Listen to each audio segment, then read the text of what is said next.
So they spent $320 million on this shit sandwich called the Electric State.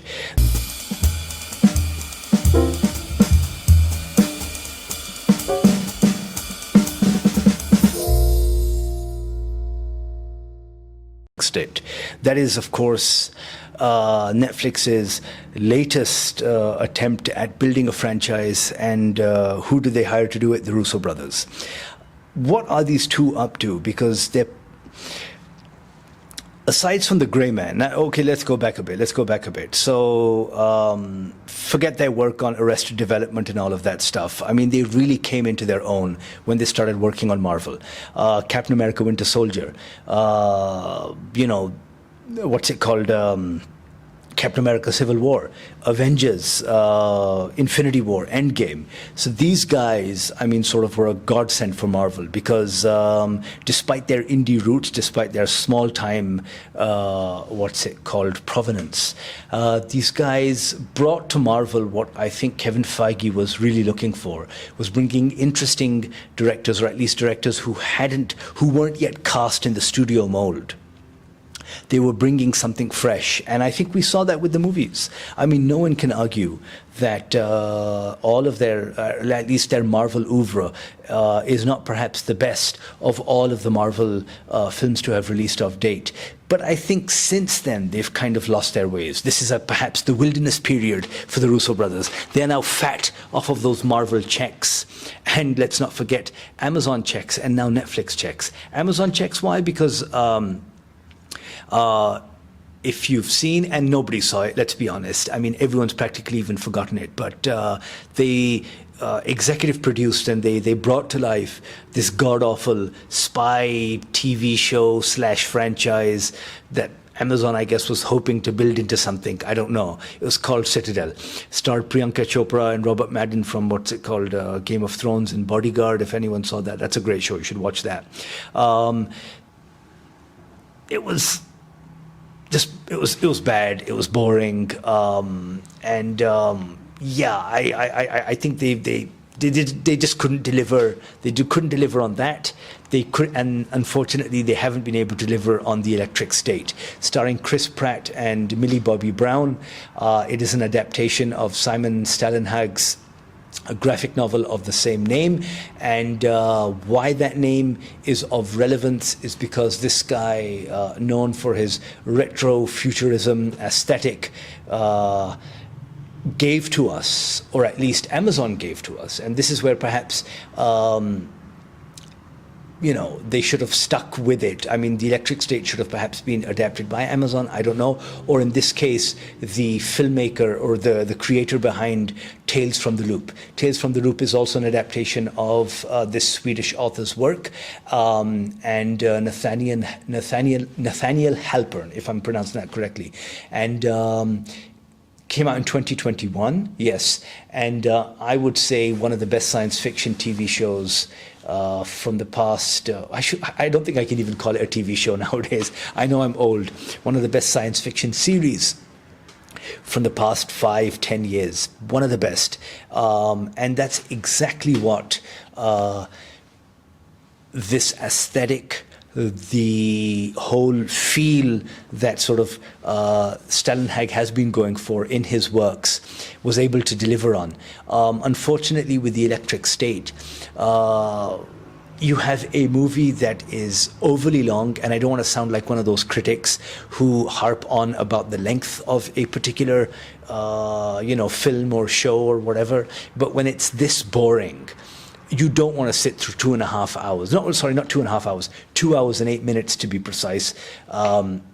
You don't want to sit through that. I don't know where the Russo brothers were coming from with this particular adaptation. I mean, they did such a good job on The Grey Man, another Netflix-produced show, starring Ryan Gosling and Chris Evans.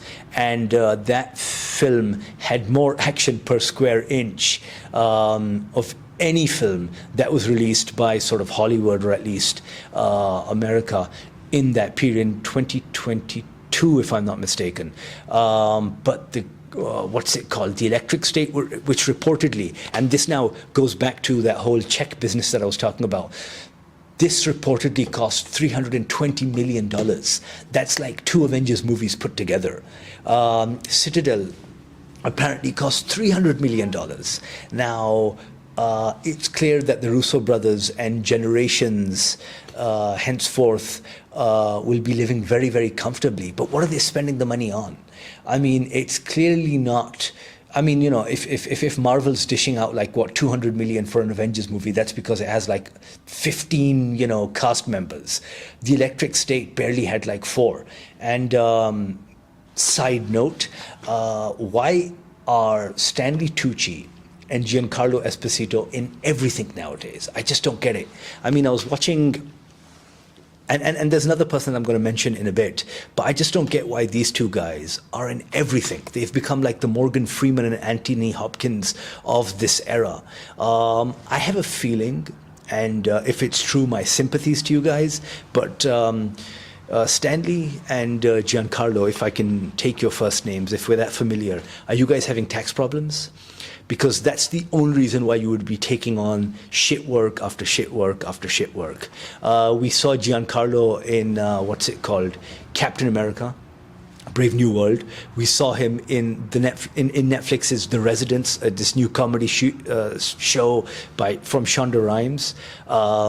Stanley Tucci was in Citadel. He's now in this. He's popping up in everything. I mean, the only other person to be doing this much work is Bryan Cranston.